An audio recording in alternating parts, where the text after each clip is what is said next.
Hello and welcome everyone. Today we hold a session with 500 startups. Before we start, I would like to ask our participants to write briefly about yourself, your name, where you're connected from, the idea or startup you are working on.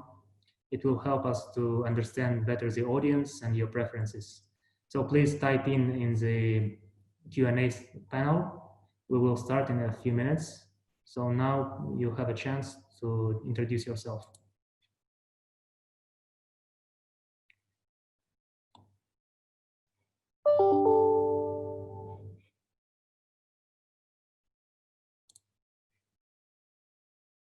So I see Alan, I see Rashid, somehow. Can you please write which city or country you are connecting from?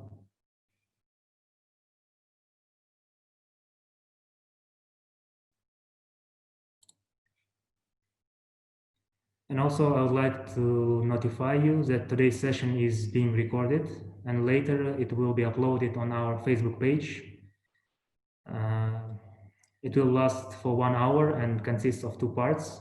In the first 30 minutes, I will ask the questions that are most frequent. And in the next 30 minutes, you will have an opportunity to ask the questions yourself. So prepare your questions and either by typing it in the Q&A or by raising the questions by microphone. Да, Арман, проходить будет только на английском языке, так как у нас наш гость англоговорящий. I'm just notifying that our session will be held in English.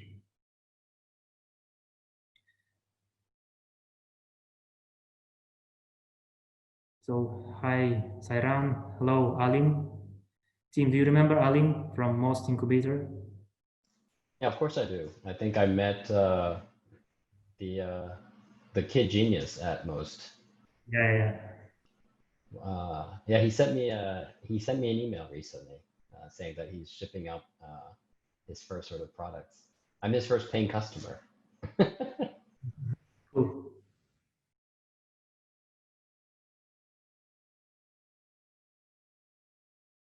So let's wait for the participants to reach 50 people, and then we can start.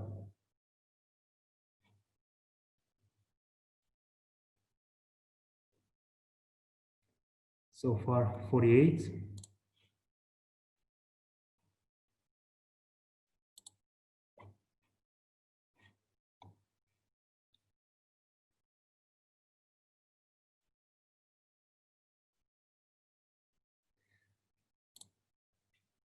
Well, I think we are ready to start. We have 48 participants by now, mostly from Kazakhstan. It's not a surprise. And thank you everyone for joining us today. As you know, in December 2019, QazTech Ventures signed an agreement with 500 startups and became one of the investors in the 5th Global Fund. I guess everyone knows 500 Startups. It's a global venture capital firm. Within the last 10 years, 500 created 22 funds and invested in numerous startups all around the world. 16 of them became unicorns. And it is a fascinating result. And we are proud that 500 will be investing in Kazakhstan and help our startups to scale up outside. Now I would like to introduce our panelist, Tim Chae, the general partner of 500 startups in the 5th Global Fund. Tim, how are you? I'm great. Yeah, thanks for having me. Yeah, it's been a pleasure getting to know you, Zandos, over the last year and being able to visit Almaty and other cities in Kazakhstan as well. And it's been great just getting to see the nascent ecosystem of Kazakhstan just growing, and we hope to be a participant for the many years to come as the ecosystem continues to shape up there. And I'll give an update, which is it was 16 unicorns about 3 months ago. We're at 19 now, so it continues to grow. Yeah, we're at 19 now, so it continues to grow. And hopefully by the time that we chat next time, it'll be over 20. Cool. But yeah, just as a quick introduction, I'm a general partner at 500 Startups. As Zando said, we've been investing actively as a venture capital firm based in San Francisco and Silicon Valley since 2010. We're widely known for our accelerator program based in San Francisco, but we are a global VC firm with funds all over the world. And in the last 10 years, we have invested in 2,400 companies. And many of them, over 100 of them are now, worth $100 million or more. 19 are, so-called unicorns, with more to come. So we're excited. And I think the biggest thing that I wanted to sort of set the stage of why 500, and we wanted to work with QazTech Ventures and more importantly in Kazakhstan, is I think the biggest thing that's different about 500 as a Silicon Valley VC is we don't believe that you have to come to us, but it's our job to come find you, because we believe that there's intelligent and talented people all over the world, but not everyone gets the same amount of opportunity as maybe the founders based in San Francisco. So for us, it's very important that we are working in the frontiers of new ecosystems as they emerge. We were the first Silicon Valley investor in Southeast Asia in 2013. I personally started our Korea fund back in 2014. And both of those ecosystems are now thriving and growing, including being in Latin America in 2010. So we hope that we'll be able to see the same results in our partnership with QazTech Ventures. And I'm personally really excited to see the Kazakhstan startup ecosystem take off and grow. And I'm sure we'll talk about this, but I'm sure over the next 10 years, we're going to see rapid changes in the ecosystem. And I personally can't be more excited to hopefully be a part of, positive change for that direction. Thank you, Tim. Hopefully we will see big changes in the next 10 years. And as you say, so you personally joined 500 about 7 years ago, right? Yep. I want to start with some personal questions about yourself. And can you tell us what was your background before joining 500? How did you come to VC in general? Yeah, so I guess I'll start with like a really early personal story. So I was born in Korea, South Korea, and I immigrated to the U.S. when I was 9. So around, so from there, I, sort of grew up as an American and grew up in Northern California. But I was always interested in just startups. I wouldn't even call it startups as much as it was just businesses and just starting. This is, early 2000s at this point. So we're talking when eBay and PayPal and all those companies started to come up for the first time. I was really curious about, the world of e-commerce and the fact that you can buy something online and have it shipped to you from somewhere around the world was just something that was so fascinating to me. And that sort of slowly led my interest into technology more and more. Started doing businesses when I was in high school, won some awards, and ultimately went to a small college called Babson College out in Boston to focus on tech entrepreneurship. This was late 2000s. And then it was in college that I really fell in love with technology and engineering, and learned to code myself while I was in college, and started a mini startup with my classmates that ended up sort of taking off, which led me to drop out of college after my sophomore year. And I moved out to San Francisco. This was now 2011. And I was funded by 500 startups back in 2011. So that was my genesis with 500. And then ultimately I ran the company, including time in college, as well as the time after 500 for about a total of 4 years. The company did well for a while, but ultimately, unfortunately, it ended up having to fail. And I ended up having to make sure that our employees were having soft landings. And for some reason, 500, Christine, our CEO and founder, asked me if I'd be willing to come back to 500 as an entrepreneur in residence. So this is back in 2013. And The thing about entrepreneur residence is it's sort of a job that you have an inventor as a founder who is not working on a company yet. But the investors like you well enough where they want to fund whatever you do next. So it's a very fortunate position to be in that I found myself in as a founder. But this was now 2013, 2014. I knew I wanted to start a company, but for me, I wanted it to be something that was like really meaningful for me from an identity standpoint, especially because my last startup had failed. I wanted to make sure that it was something that that I personally resonated with. And that ultimately led in 2014 for me to go back to the country I was born to do a conference, right? No, it was very similar to my experience in Kazakhstan, Sandos. Just going over there, it was the first time in 10 years I had been back to the country I was born, because I'd only gone back once after I moved to the States. And I just fell in love with just seeing, the number of talented people out there who weren't getting recognition from Silicon Valley, because Silicon Valley is a very insular looking region. And 500 is a very global outward facing investor. And I got to see that firsthand, right? I spent my entire career in Silicon Valley, and by being part of 500, I was able to truly see just how many smart people are in places all over the world. So from 2014 to 2018, I actually ended up transitioning full-time into investments and starting our fund out there in our operations. The fund's doing well. Our team's set up. Our portfolio there, we have about 35 companies, about 40 companies in Korea now.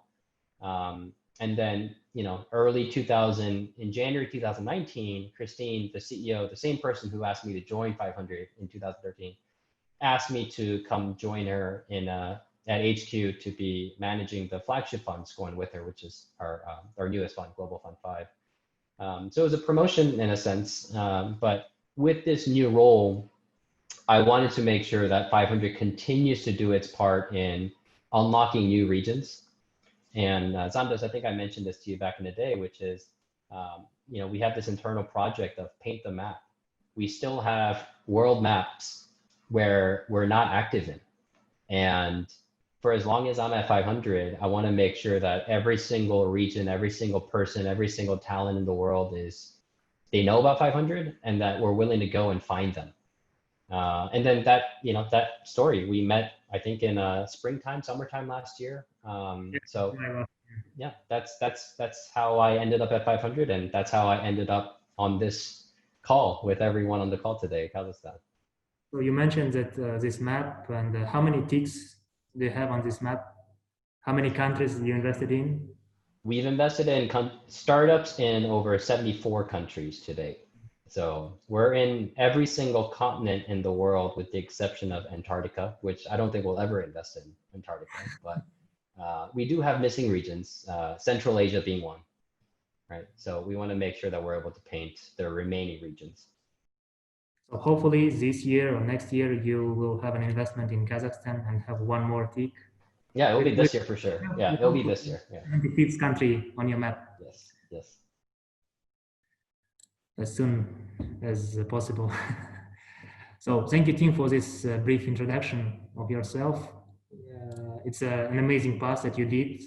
And I want to mention that Tim entered the Forbes list of 30 under 30 in finance and VC for Asia. It was back in 2016, right? Yeah. Yeah, it's an amazing path that you did. And I think for the last 7-10 years, you had many companies invested in.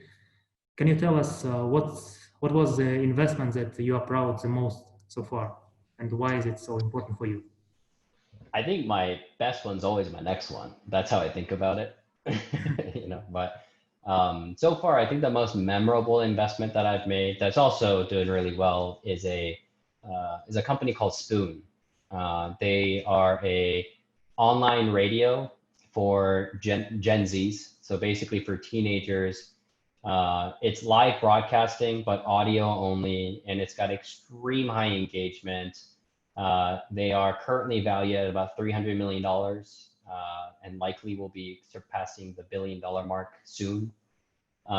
They're growing very fast. There's other companies that are in the unicorn stages that's also exciting as well. But the reason why that's special to me is that was my very first investment in Korea.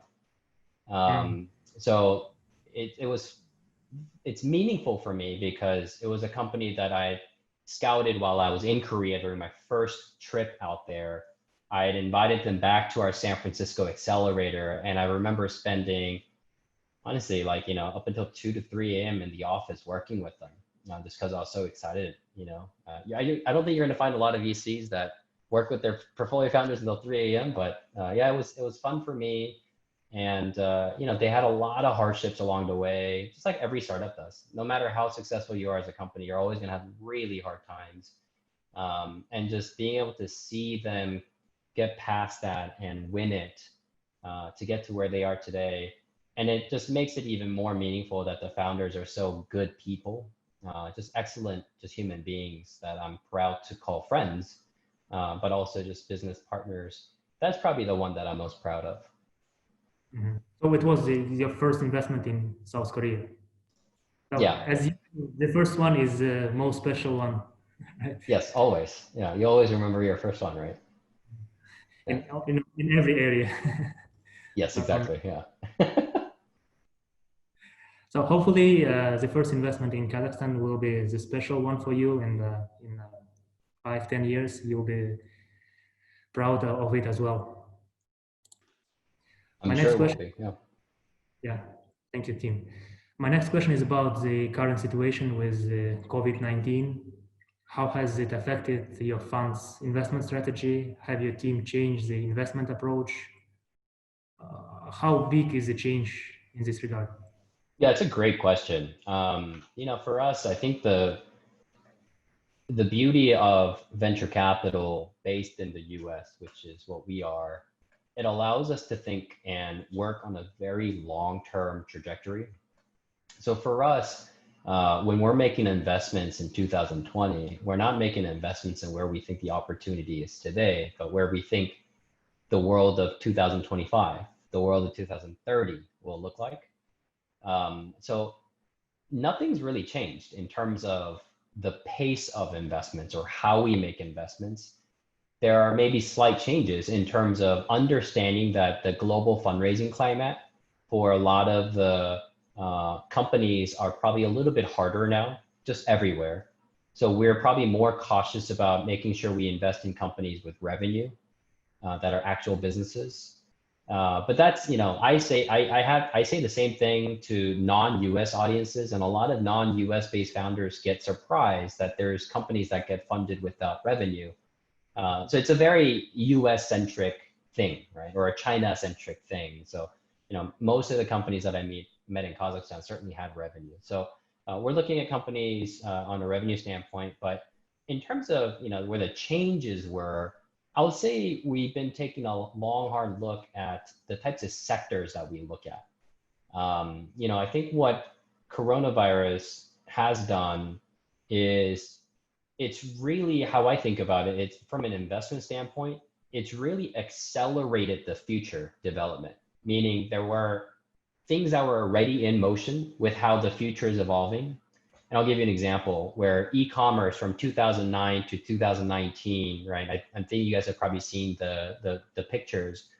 The penetration for e-commerce was at 6.7% in 2009. And in 2019, it was at 16.7%. So it had risen by 10% in the last 10 years.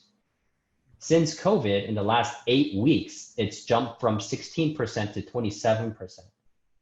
So it was 10 years worth of acceleration packed into 8 weeks timeline. And it makes sense, right? People aren't able to go out. They have to order from home. So that all made sense. But I think COVID-19, the series in which COVID-19 has kicked off for a lot of the different people and industries, I think that's going to lead to a lot of unique industries having its own sort of accelerator future moments over the next 1 to 2 years. So, I'll maybe jump, a couple into it, which is, I think we're seeing a lot of interesting developments in what I would consider digital life. I think a lot of us have thought about digital life as maybe social networks, but as our presence and our distribution physically gets spread, I think a lot more aspect around what I am online is who I am offline kind of thing. So you'll see more innovations in gaming, you'll see more innovations in networks, you'll see more innovations in media and entertainment. I think you'll also see interesting sectors in digital events taking place that you're seeing with like Fortnites and things like that. We'll certainly see innovations in healthcare just because, you know, none of the world countries were prepared for this, and you know that can't be the case going forward. The biggest thing that I'll probably mention in here that I think, and I'll mention for this Kazakhstan setting, which is that this is an opportunity that anyone in the world can take on, which is I think there's a huge play to be had in what the future of distributed working looks like. Right, Zandos, you mentioned that, you know, you have team members who are now going to be working distributed remotely from home or, you know, elsewhere. It's just good business, right? You don't have to have an office to work in the 21st century anymore. But if you think about the infrastructure that we have, we sit here in 2020 and Zoom is our best option. And I think that's where the real opportunity is. This is not real, right? But in 2025, I'm sure there's going to be immense amounts of tools out there that allow people to feel like they're connected, even though they're far away from each other, even more so than what we've seen in the past. So, you know, there's other areas that we maybe not look at anymore because of COVID, you know, like retail, for example. But I think there's also other lines of opportunities where it's companies or it's industries that are really having a hard time today, but we believe will come back even stronger, just differently. So an example might be, you know, like what is going to happen to retail? What is going to happen to commercial real estate when people don't want to care about having a shiny office anymore, right? And when everyone downsizes, what does that look like? What does the world of shopping malls look like when people don't really want to be shopping that much and e-commerce is taking over, right? So I think those are the types of things that we are looking at as people who are going to be working on disruptive technologies. And then on the top right quadrant are going to be things that are just going to be accelerated into the future, like the, you know, distributed working tools and things like that I mentioned. Mm-hmm. So yeah, those are the things that we're doing now. But investment pace certainly hasn't changed. You know, I think we're going to continue to make investments as long as it doesn't get beyond the pandemic. You know, I think we're going to continue to make investments. Yeah. How many deals do you have on a monthly or quarterly basis? So we're still doing, I think, you know, this month or in May, or so I'd say in June, I think we're predicting probably doing about 8 deals this month. So we're moving, and we're probably going to be at that, you know, 5 to 10 company pace per month for the rest of the year. That's about our normal pace. So hasn't really changed that much. But you mentioned that there are many new business models. I guess there are more startups that are just raising money with new business models.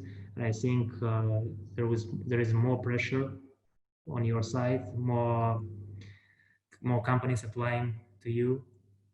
How are you processing all of them? I wouldn't say there's more companies. I would say there's more better companies applying. So, you know, we annually, over the last 6 years, every year on average, we look at about 10,000 startups globally. Not many VC firms, not many firms in the world can say that. Like I believe that we have the best sourcing of companies and talent all over the world. That's an engine that we've built very proudly. So we have infrastructure to review all these investments. It's magic, right? A lot of people have a hard time processing the capacity being able to review 10,000, you know, applications and startups. But yeah, we're doing that. And I think what's unique is before, when you look at, let's say 100 applications, right off the bat, you know 50 is not going to be very good. But now, because you're seeing, you know, job employment, sort of unemployment, at least in the US, you know, a lot of people are getting laid off. In Europe, in US, a lot of people are getting laid off. A lot of talented people are laid off from like the Facebooks, the Ubers, the Twitters. So a lot of them who had been thinking about wanting to do a startup are actually getting that kick in the butt to do a startup now, right? So we're seeing a lot of talented people wanting to start their next chapter as a founder. So if anything, it's become more challenging to figure out which ones to invest in. So that's been where the challenge is. And I guess it was an ideal time for the Fifth Global Fund that you just raised investment, and you see many opportunities coming in, and you can just easily invest in these new startups. Yeah, I think we found ourselves in a very fortunate position. I'm glad we're not starting to fundraise on a new fund today, for example. But yeah, we certainly didn't predict this will happen.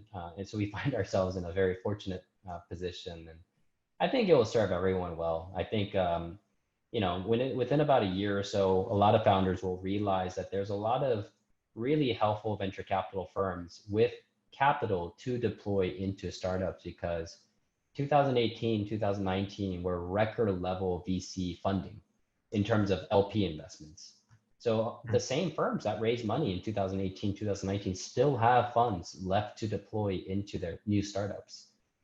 So yeah, I don't think the world's going to be, you know, collapsing anytime soon, especially at the early stage. But I will say that we really want to make sure that we're investing in companies that have scarcity in mind, meaning that they're staying nimble. They're not all of a sudden spending a lot of money just hiring a lot of different people for no reason.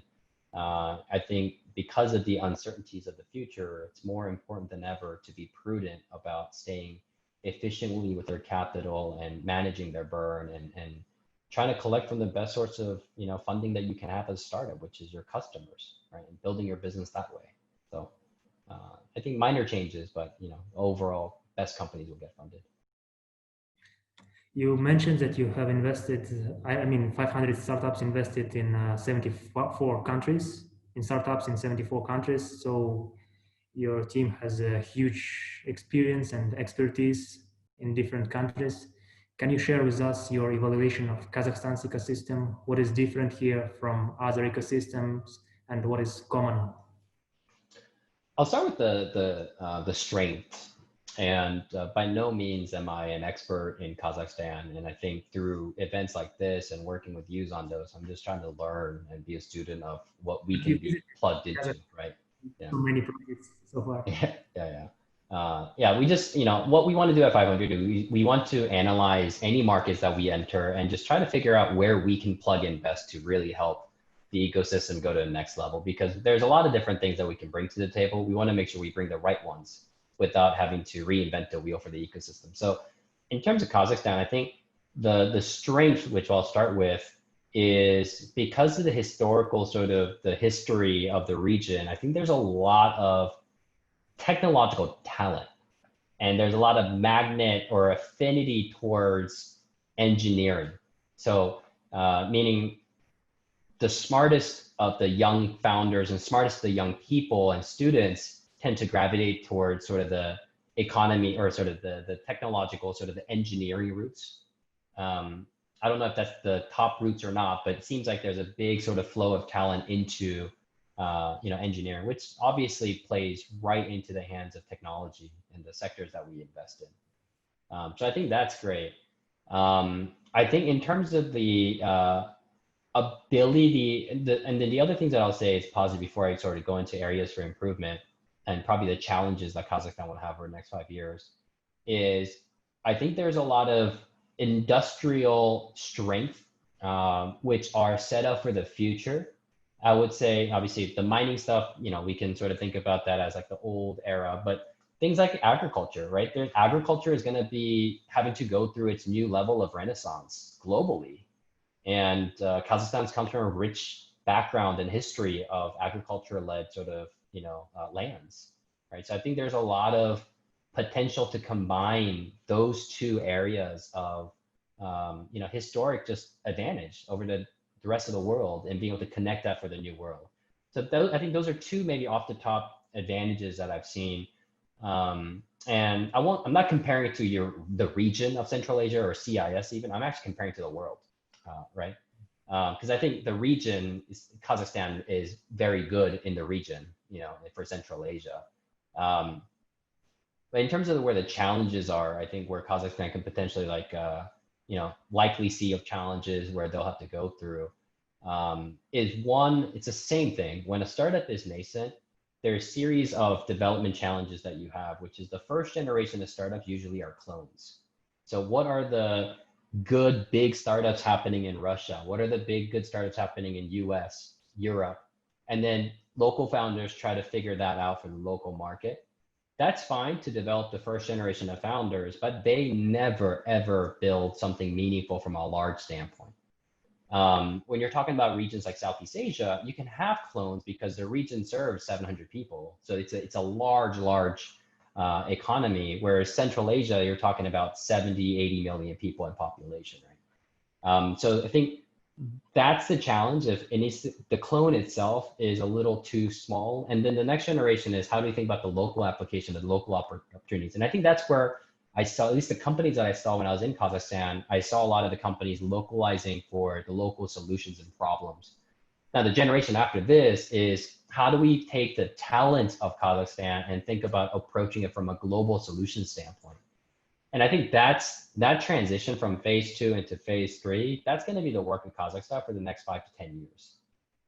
And Kazakhstan's first unicorn, I guarantee you, will not be a domestic market focused company. It's going to be a global market focused company.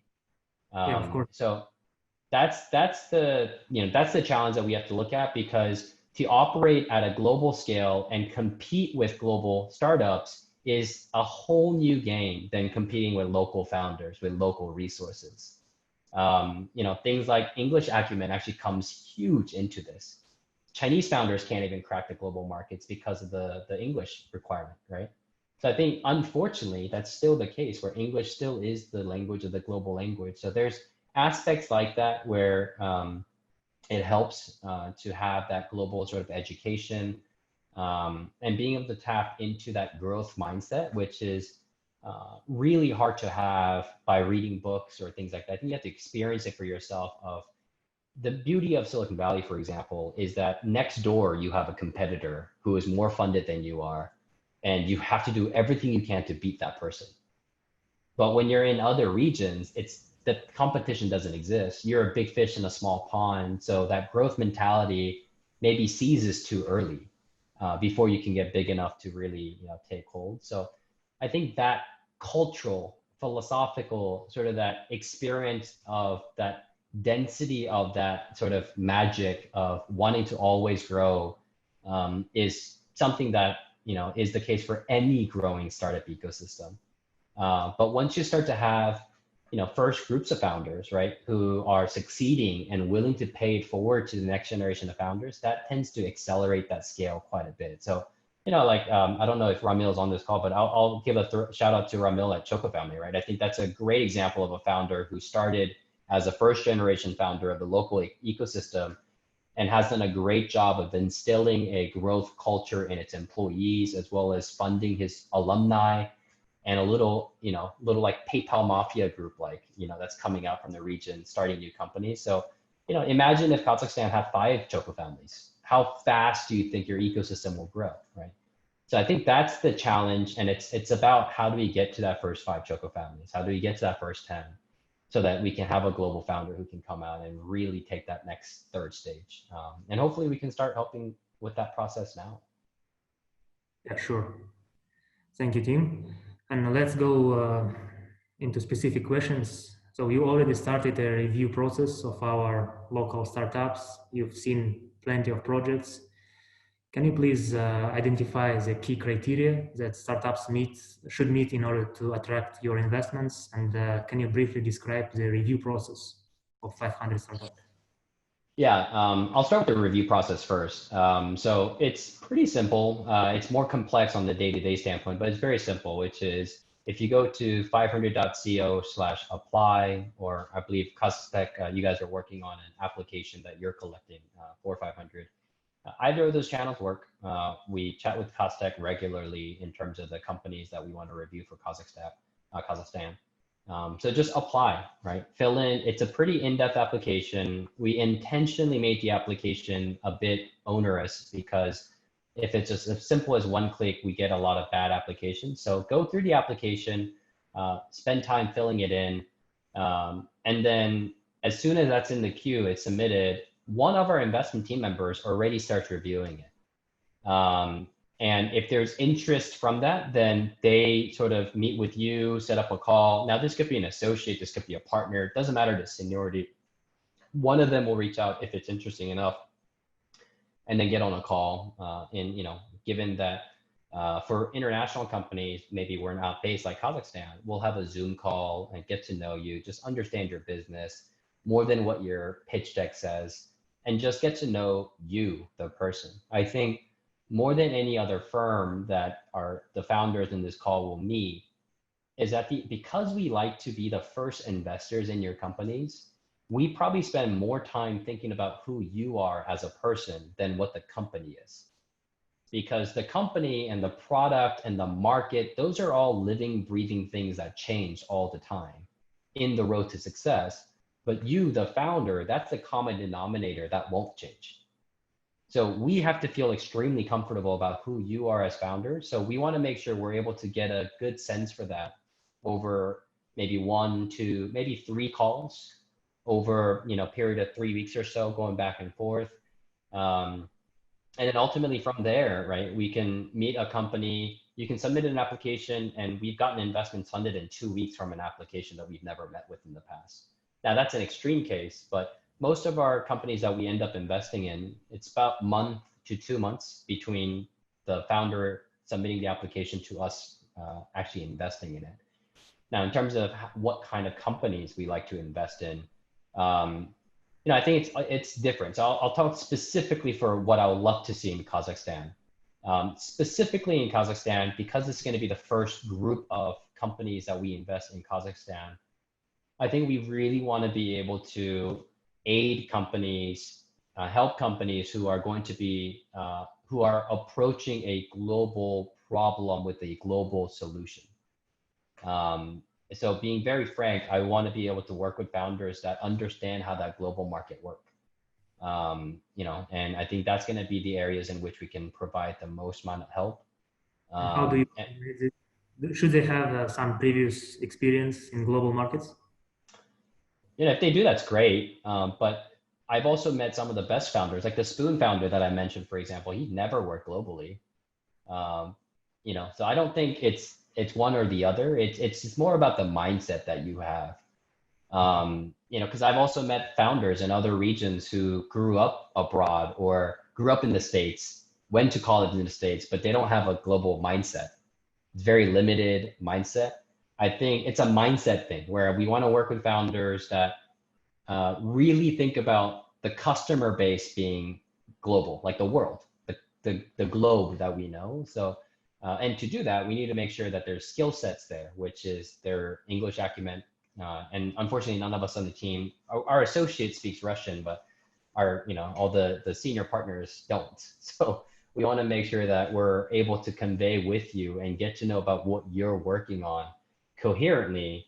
And unfortunately, because we speak English, I think we need to understand what you're doing by listening to English as well. So there's that disadvantage, just being a U.S. investor investing in Kazakhstan. But we have that, that factor.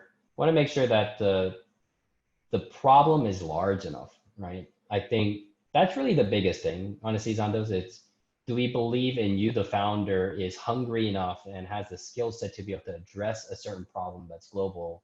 And do we also believe that the problem that you're solving is actually a large global problem that is felt by consumers of different countries or corporations of different countries or whatever it is?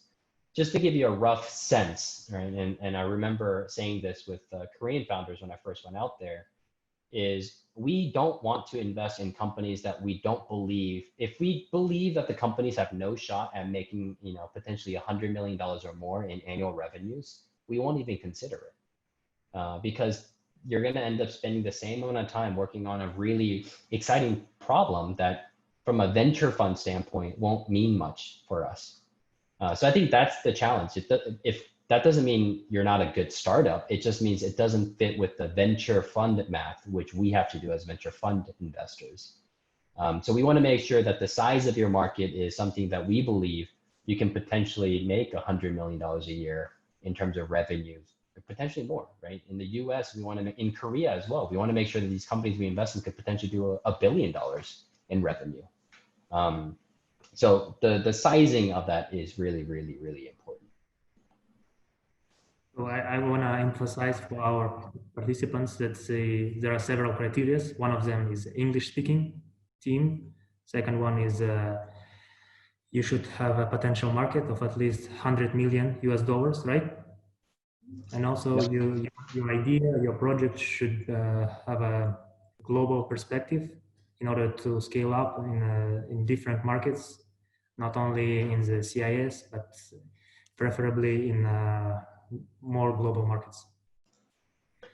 Yeah, and you know, CIS is fine too. I think it just more so on the standpoint of we want to make sure that it's a problem that's much bigger than just your local country, right? It's the same thing for even US countries, US companies. So. Okay. And we already started the process of gathering these applications from the startups. So far, we have 69 applications that came to QazTech Ventures. We are collecting all of them and then sharing these applications with our partner companies, with 500 startups and Quest Ventures. And you can see the list of all of the companies on our website. We want to do it in a much more transparent way, so everyone can see all the startups that are applying to our financing. So I think it's a time to answer the questions from the audience. Let's see. So what would be the most promising sectors for startups? You already mentioned some. Are there any specific sectors in Kazakhstan? In Kazakhstan specifically, I think there's a few questions in there talking about sort of the sectors or what we're looking at. So I'll try to package it all up and try to answer it all at the same time. I'll say sectors in certain industries too. So I think there's two things. I'll talk about the industries first. On the industry format, in any new countries we go into or any new region we go into, we really, really want to be part of that first global success. And to do that, it usually means that that comes from what the local ecosystem has an unfair advantage in compared to the rest of the world. So I think in Kazakhstan, I think there's incredible per capita engineering talent. And also the infrastructural knowledge around agriculture and tech. And I think of something of those two mixtures could be bred well together within Kazakhstan to address a need globally, because agriculture and just production of food is just something that we as humans just have not figured out. And this is going to be a huge epidemic where we're already running beyond sustainability, and being able to figure out agriculture in a way where it's not limited to local needs. I think there's a lot of challenges tied to shipping of goods, of producing of goods. I think you're starting to see the first generation of agriculture companies around vertical farming, urban, planning. There's got to be more, right? And I think there could be a mix of, what I'm hoping for is that there is a unicorn of a founder out there that, comes from a family of that agriculture background, but they're engineering geniuses and they see the world in a different way in terms of how to apply it. That sounds really funny when I describe it, but I'll give you an example, right? Esports in Korea, there's a portfolio company called OPGG that has, it's the fourth largest esports company in the world. They have about 40 million monthly active users. It's a Korean company, but it's esports because Korea is 20 years ahead of the world in esports. So when you're living in the world and you have populace that's growing in a world that is more ahead than the rest of the world in something, you're going to get global innovation in that sector much more likely than other areas. So agriculture tech is just one example, but I'm sure there's many other things that's tied to, oil and not mining, natural resources, all those types of things that will still continue to exist just in a new form. Those are the types of things that I would say from an industry standpoint, I would specifically call out Kazakhstan has an unfair positive advantage in. The second bucket I'll talk about are maybe opportunities that anyone in the world, anywhere can really take on, which was one of them examples was tied to the distributed working, right? And you can be a founder in Zimbabwe and come up with a solution that will be widely used, which is we're gonna live in a world where most of our population is not gonna be working from an office anymore. And I think that's gonna be true in 5 to 10 years. 10 years ago, you couldn't imagine a world where people didn't work from an office, right? It was weird if you work from home. But now it's shifting, especially because of COVID-19. That timeline's probably been accelerated by 5 years. So if that future was going to happen in 2030, maybe that's going to happen in 2022, 2025 now. So I think something around the distributed working is something that founders of anyone, anywhere can really try to tackle. And I would love to be able to look at companies that are developing that, because video calls, I don't think are enough. It doesn't feel human. The interaction isn't there. There's a lot of things that's lacking.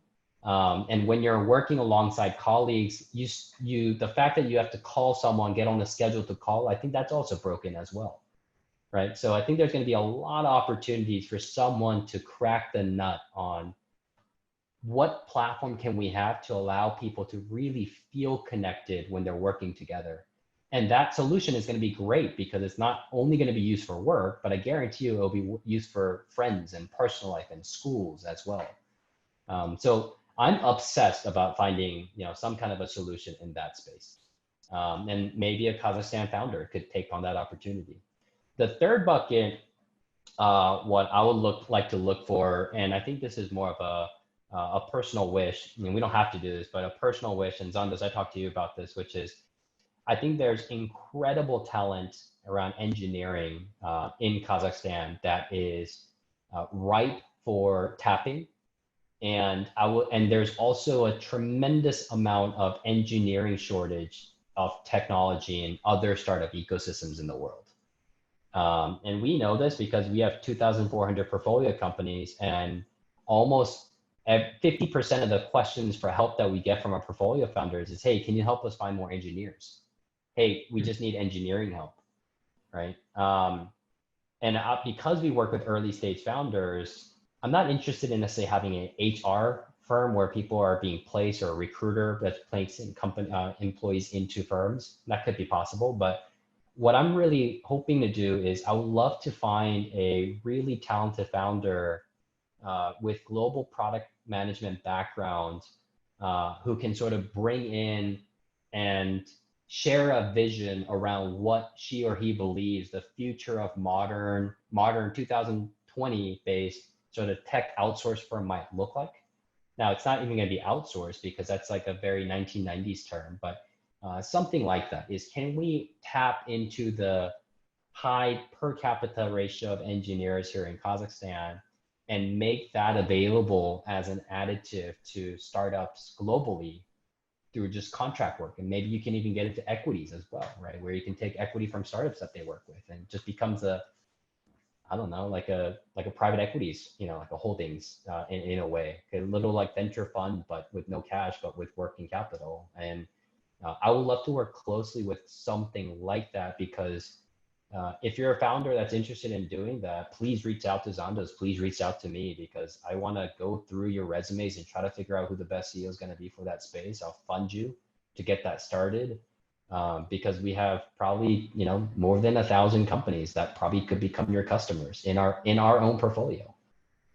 So those are probably the three things that I'm looking at within Kazakhstan right now. So please, dear participants, if you have a vision of engineering, how you would arrange this process of outsourcing engineering to Silicon Valley, to other regions, please share it with us, with QazTech Ventures. You can email us and leave your application to our email. We can share it on in the chat later. And also, as I remember, Tim, you mentioned that you did something similar in Vietnam, as I guess, right? Is it successful? Yeah, we have a portfolio companies doing that. Yeah, we're not working as closely with them. They're just the portfolio companies that we invested in, but they're certainly getting a lot of benefit from being part of our portfolio right now. But Vietnam's a very similar case, right? A lot of technical talent. Can you share with us this business model? And probably we can share with our audience and get some ideas from them. Maybe I think the customize. biggest thing that I'll probably point out is a US company called Gigster. They're a little bit different, but gigster.com. I think what I imagine is, I mean, this shouldn't be my vision, right? So I'm looking for founders who want to sort of pitch me on what their opportunity and what their vision looks like. But I think there is a world of opportunities for an engineering shop that is just top notch, that does everything from helping companies they're not never leading engineering efforts, because then you're probably working with bad startup, but you want to make sure that you're adding to engineering or maybe even coaching them. So it's similar to like US Pivotal Labs, right? And there's a lot of great firms like that. But thinking about from a standpoint of a venture capital firm, meaning your capital is the work that you put into the companies and you're getting equity back in return. And it's a way for you to sort of, grow as a holdings company. And I think there's tremendous opportunity. And especially in Kazakhstan, it's a tremendous opportunity to bring global equities into Kazakhstan. So I think there's opportunities like that. But yeah, in terms of applications that I'd love to work with you on at QazTech, Zandos, is that. And then the second thing is probably going to be around the distributed working ideas. And then the third bucket is just anything around, tech and, agriculture and things like that. So for the first two parts, for agri-tech and food tech, I personally see very few projects in Kazakhstan, but this is one of our priorities for QazTech Ventures. And we started a few pilot projects in Kazakhstani regions. One of them is scouting program, where we find the technological problems of specific enterprises and find solutions for them. If one of our local engineers want to find a solution for this project, for these problems, we are ready to help you, to start together with you. We already found some solutions in international markets, in the United Kingdom, in Israel. You can look at these solutions, as Tim mentioned. At first, you can do some kind of copycats and that make a regional project. For distributed working, I think there are many opportunities. We already have several projects in HR industry, like Clockster, like HR Messenger, and I think there are many more which are being created right now. So you just need to adjust for the current situation on the market and make them more specific to our needs. We also, as QazTech Ventures, can help you with that. The next question is from Igor.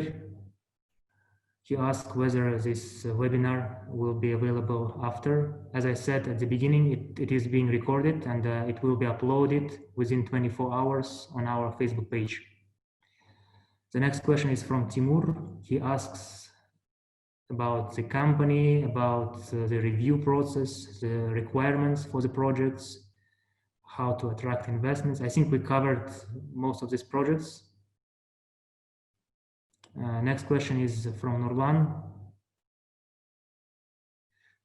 Can you see it, Tim? We are into the biggest experiment with remote work. Do you think that in the long run, this is an effective solution? Human beings are social. Working from home may not be a good option for some people, if not for most. I think you already covered this question. Yeah, and I'll add on here. I think work, I want to make it very clear that the future of work, I believe, is distributed working, not necessarily working from home. I think there's a very clear delineation around, the types of products and solutions, because just because you work remotely, you could be an employee of a San Francisco company based in Kazakhstan because you love Almaty, right? And you want to be based there. But you can still socialize with local people there. So I think that's always going to happen. We're not talking about a dystopic future where, people are not chatting with one another. Certainly, that's not a future I want to be investing or be a part of. Mm-hmm. Thank you. So the next two questions are related to each other from Nurlan and Murat. So Nurlan asks, when will be the announcement of the results? And Murat asks, what will be the next steps? They already submitted the application to QazTech Ventures. So as I already mentioned, we directed all the applications to 500 startups. They are currently under review process. And later in this summer, we are gonna arrange online pitches with pre-selected startups. Tim, can you talk more about this? Yeah, so Zandos and his team at QazTech Ventures sends us monthly of the applications that came through QazTech. So we review it whenever we get it. We review every single company. But if there's no actions on companies or we want to pass through companies, our policy is just not necessarily provide feedback. Otherwise, we find ourselves having to give feedback to 10,000 companies. So that's never scalable. But what we would like to do as next steps, to Zandos's point, is I would love to get about, call it 5 to 15 companies that are interesting that I would love to learn more about with the rest of our team, and set up like a pitch session that we'll just sit through, like a virtual demo day of sorts, sometime in late summer with QazTech Ventures. The goal for me is, for us, whether it's through that mode or it's through the founders on this call applying to QazTech directly or reaching out to 500 directly, whatever the source is, I don't think that matters for us in terms of what our intentions are for this year. I would love to be able to invest in 5 Kazakhstan companies if we saw the opportunity today. So my hope is that with today's Q&A session of me being very blatant about the types of companies and opportunities we are seeking to find, that we'll just be able to find more qualified founders to be part of the portfolio at 500. I'll also make a request that if you have talented friends that are not on this call today, let them know about us. I want to learn about every talented person, as many as possible that I can learn about, who are working on interesting things, targeting the global audience.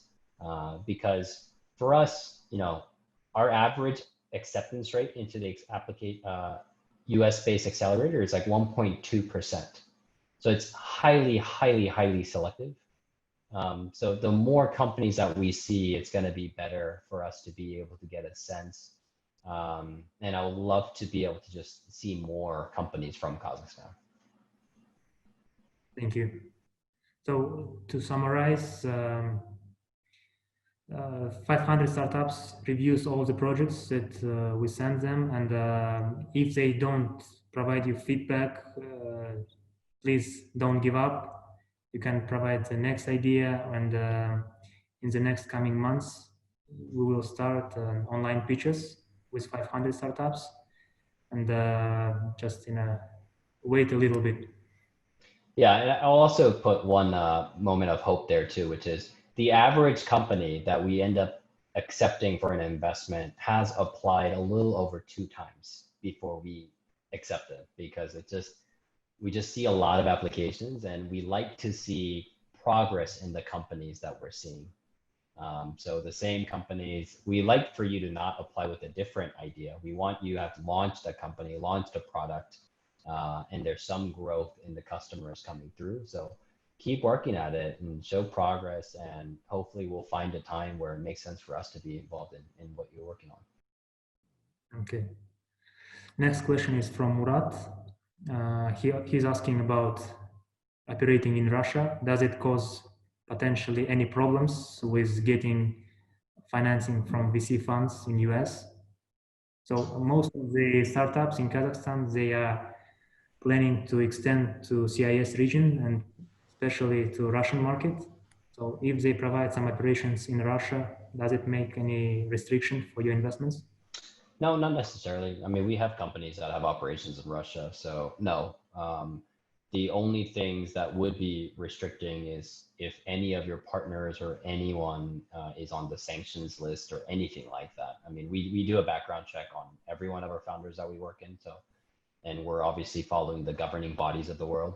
So those are the only things, but no, I mean, we would love to find more Russian companies as well. Yeah. Next question is from Rashid. He says that they have a profitable project and they are interested in a strategic investor that will promote projects globally rather than invest money. So I guess that 500 startups not only invest money, they also help their startups to extend in different markets. Can you please tell us how do you help your startups to extend?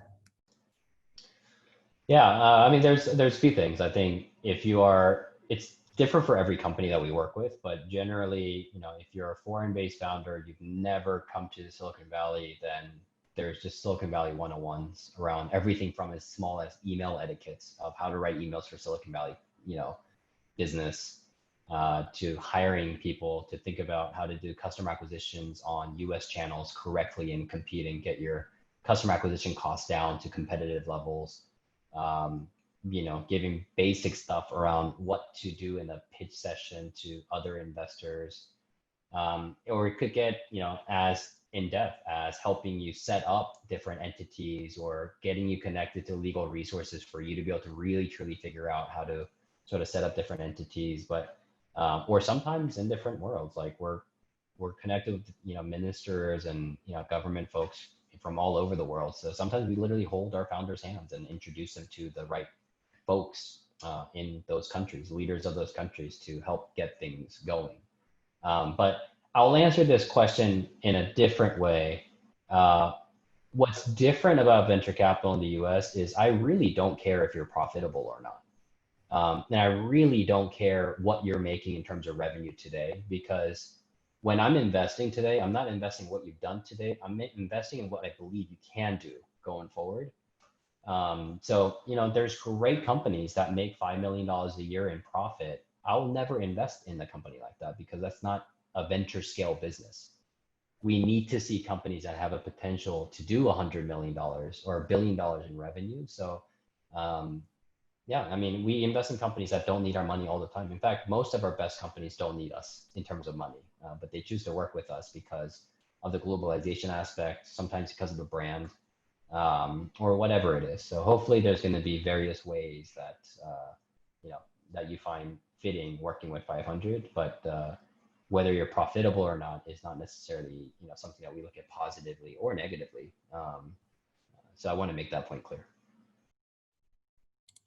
Thank you, Tim. The next question is from anonymous person.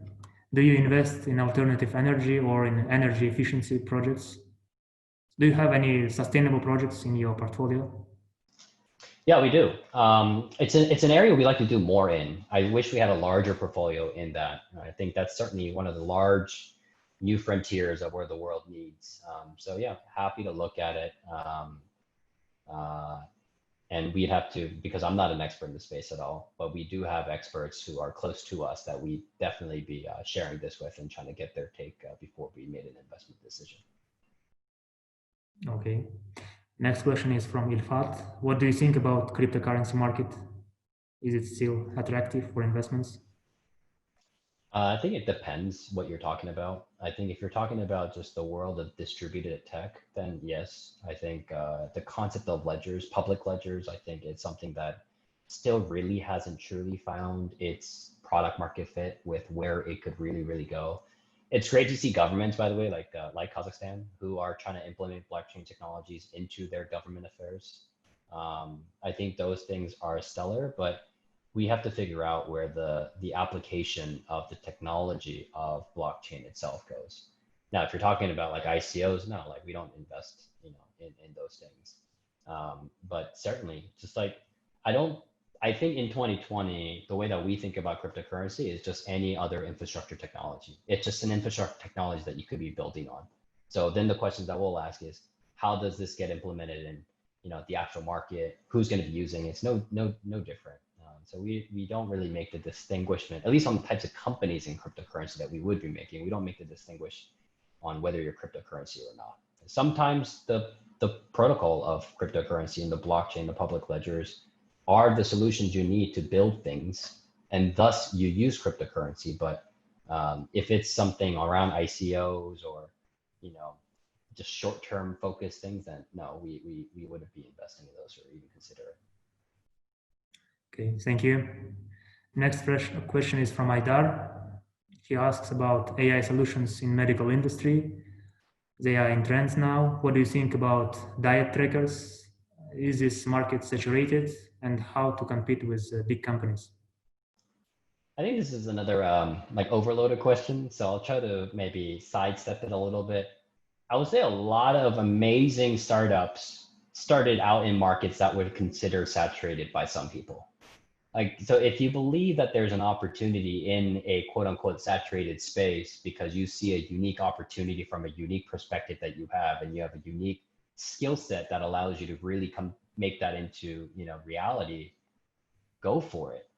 So we never think about investments when we're thinking about a saturated market, because if you're in a saturated market, it means you're working on a undifferentiated product, and we'll never invest in an undifferentiated product. There's got to be some kind of an aspect that has a network aspect, a network effect that's built in that allows you to be really big, and for your previous wins to allow you to win even bigger and easier. And if you believe that opportunity exists in the diet tracker market, by all means, please share and tell us your vision as to why the big companies haven't been doing it or they can't. And you'll realize when you think in that terms, that line of thought, there's a lot of opportunities in the world where big companies just can't do it because they've been built on infrastructure from 10 years ago or strategy from 10 years ago. Maybe the current world is very different. We definitely don't invest in companies that are quote unquote in saturated markets, but any new fresh perspective on why you will be big and why you will win, I'm always happy to hear why. Okay, thank you. We have a few questions left, and the next question is about what's about application deadlines. As I already mentioned, there are no deadlines. The application is rolling over on a constant basis. So you apply your startup idea to QazTech Ventures, and then we send it to 500 startups. Well, I think we answered most frequent questions. I have one more question from Alan. Do you have board games in your portfolio? Now we are developing an online application. So gaming industry. No, we don't have any board games. No, we don't have any board games in our portfolio. But again, if you can tell us why this will make a potential $1 billion a year in revenue and we're missing something, please tell us. Like, I think I want to make that point very, very, very clear that you could be selling water or lemonade or something random as long as you believe that it's, something massive that fits us. And that's the difference between angel investors and venture capital is, unfortunately, because of venture capital, we have to think about having really large successes. And that means for us, having companies that are largely going to be able to do $100 million plus so that they can become valued at $1 billion or over, so that we can be, successful in returning our profits to people like QazTech, right? So that's sort of the model that we have. And for us, I think the thing that I'm really proud of with our staff is there's no preconceived notions around what can and what can't make $1 billion. We just have to believe in it. So we've heard weird ideas all the time that are great. I want to keep hearing it, right? And just like a random example, right? Spoon, the company that I brought up earlier in the conversation, when they were starting that product, the idea was it's a live podcast. No one thought it would be all that great, but there was something unique about it, which is it allows people to express truly who they are. And it sounded weird, but I could see a world where people wanted to feel connected with each other, because a lot of people just feel lonely and they want that true, authentic connection. So it doesn't matter how weird your idea is. I want you to make me believe it. That's really what it takes for an investment, for us to make an investment, is that one of our investors really believes in this super crazy idea that you have that's going to be super big. That's it. And we have to believe in you after that. So those are the two things out of everything else that I hope you take away from today, that if you clear those two major hurdles, no matter what you're working on, we'll support you all the way. And what's the amount do you usually invest in? What's the ticket, the average ticket? And are there any maximum amount of investment? Yeah, so we like to be the first investors. So our first investment check sizes will range anywhere from as little as $100,000 to as much as $200,000. And we want to work with you through that. And if you believe that we've been good partners and we fit and you're doing well and you need more capital, we can invest up to $5 million into the best performing companies. So it's all over, but we like to start our relationships off with $100,000 to $200,000 investments at the seed stage.